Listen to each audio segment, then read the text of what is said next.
Parts of Quezon City are now dealing with knee-deep floods as the Habagat brings more rains to a lot of areas in Metro Manila today. Kumuha tayo ng update mula kay Charmaine Abong live mula sa Quezon City. Charmaine, kumusta ang sitwasyon dyan?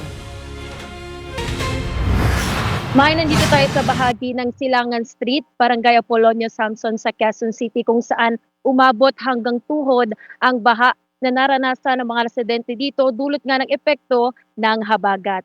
Ayon sa mga residenteng nakausap natin, kababalik lang nila kahapon dito sa kanilang mga tirahan mula sa evacuation center doon sa Apolonio Samson National High School. Kaya naman ngayong tumataas na muli ang baha at patuloy ang malakas na ulan, ay pinangangambahan at naghahanda na sila sakaling kailanganing muling lumikas. Bate sa huling status update ng Quezon City Local Government Unit kanina ay pinakamataas ang tubig baha na naitala sa West Riverside na umabot hanggang tuhod. Samantala umabot sa 13 pulgada ang baha sa ilang pang bahagi ng West Riverside at sa Florencia West.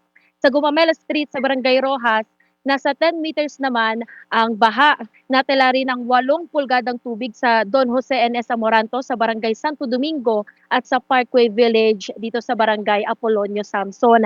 As of 10 a.m. naman kanina, tinaas muli sa orange rainfall warning ang Metro Manila. Patuloy ang paalala sa publiko na maging handa sa mga posibilidad ng paglikas. At dito sa Quezon City, maaring tumawag sa QC Helpline 122 para sa anumang emergency.